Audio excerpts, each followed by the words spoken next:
to Chai Chat with Lavina, where we are trying to understand Brexit, the repercussions that it has had, the fallouts that it may have. One such fallout could be Scotland. Let's try and speak to someone from Scottish Nationalist Party. Thank you very much for your time, Smina.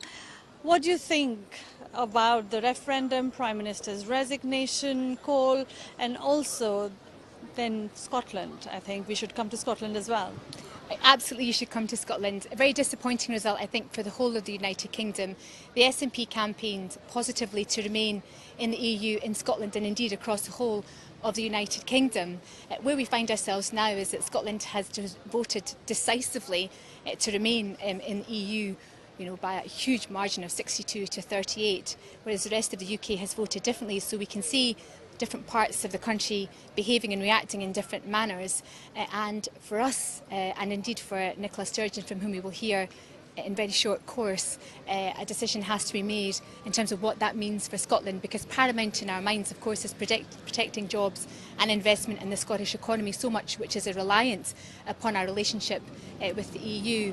In terms of the Prime Minister's resignation, I think that was an inevitability in terms of having lost control of the argument into the campaign, and indeed obviously losing the referendum. He will of course have to explain to the people of Scotland why he told them during the independence referendum campaign to vote no to stay in the EU, when in actual fact those who voted no, in fact all of us, are finding ourselves being taken out of the EU against our will.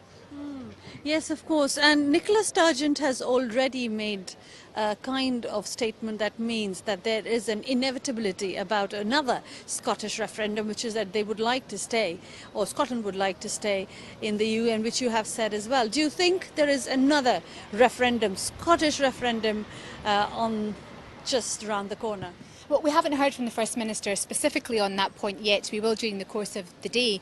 But what we can be assured of is what was in the SNP's manifesto, upon which Nicola was elected First Minister just last month.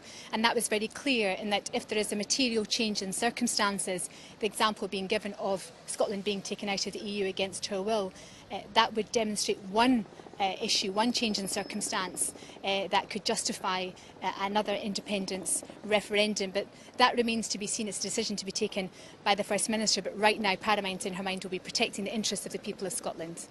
But I see from your voice and what we are hearing, and from the manifesto that has that said that if the circumstances change, Scotland could go for another referendum. It looks inevitable, like Prime Minister's resignation. Well, there are some things in life that are inevitable and some things aren't, and there are some people who are elected to the position to make that decision, and that is indeed rightly within the gift of the lady elected to do so, and that's the First Minister of Scotland.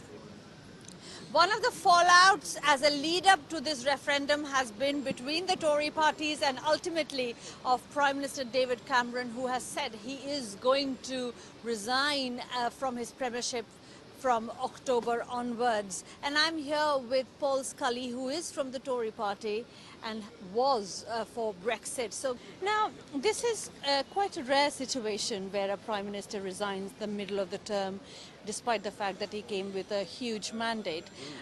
In terms of process, what would happen now? Well, the nominations will open at some point. I mean, David Cameron's talked about the fact he wants a new leader in by October, by our conference. And so we've only got a few months to do that, and it can be quite a long process, because you have to have the nominations, and they will have to have each person that will have to have a certain number of MPs supporting them to be able to go through to the final rounds, and we'll whittle that down to two candidates, and those two candidates will be elected by the whole of the membership of the party, one man, one vote. And they will go around, they'll do the rounds around the country speaking to people. I'm sure there'll be stuff on the television and radio. Maybe they'll come and speak to you as well, Lavina. I'm sure they'll enjoy a bit of chai and chat coming to you. So there's going to be again unending first election of the Premier, then Scotland, maybe. But what's exciting about it actually is it enables, rather than just the EU when they're talking about one particular issue, albeit there's obviously lots of sub-issues within Europe, they'll be able to talk about their vision for the country. And that's actually quite a healing process in many ways, because you will start to get to know, instead of just this one narrow issue. Let's talk about how we want our schools to run, how we want our healthcare to be, what kind of society we want to live in, social justice and compassionate conservatism, all those things we can air and debate and discuss. And we had, you know, Thatcherism, we had Cameronism, I don't know what it was called, and these sort of things. Well, is it going to be Johnsonism? Is it going to be Osborneism? I don't know. But it has, Brexit has divided and has had a lot of fallout, I have to say. There are a lot of, this one answer has led to many questions. Premiership, Scotland, more EU countries coming out maybe. Please do put in your mind and tell me odds on the Premiership options. Please, odds on Boris, odds on Michael Gove, or any other name that we don't know. Yeah, I think. Well, I would expect Boris to be one of the two names in the final, and if it was, he's well loved by the members. I think what's important, as I've been saying, about the fact that it's a new Prime Minister we're looking for, people need to have that in their mind, members need to have that in mind as they're voting in for him. How will he relate to their electorates? I know he relates to mine because he won every ward as London Mayor in my area, so my local people absolutely love him. You know, George Osborne is a great strategist. He's done some great work in the Treasury, so he will be up there. Theresa May has been the longest-serving Home Secretary for years and been a steady hand. In terms of Well, she has said no already. Oh well, there you go. I haven't seen that. In the sense that she has been previously expressed. But whose odds are the when best? When duty comes calling, though, you never know. This is the yes, that's politics. Yeah. That's politics. So, highest odds on. Who would you bet on? I think. Well, I suppose they're the three favourites. Two. Tell me two. Oh, I think it would be. Well, in those two, Boris Johnson and Theresa May, I assume maybe. But you know, there's plenty of depth, and I almost certainly there will be someone else popping up that neither of us thought of. Oh, definitely. They'll pop up. Well, lots of uncertainty, but lots of excitement as well. It comes through Brexit. The biggest question, next biggest question now for all of us is who is going to be the next Prime Minister of United Kingdom? Answer to one question has led to many more questions. There are so many questions about what is the way forward for Britain. Let's try to understand from Professor Damien Chalmers what next for Britain. Now, what would be the process of coming out of the EU and how long would it be? What sort of uncertainty the country is now getting into? Well, formally the process is that the UK has to notify the other heads of governments. These then set up guidelines. They decide this unanimously, first giving a mandate to the EU institutions to negotiate with the UK. And within 2 years there has to be an agreement, or this can be extended if everyone agrees, but everyone thinks that's unlikely. So the first thing we have to decide, as I just mentioned, was do we start the formal process?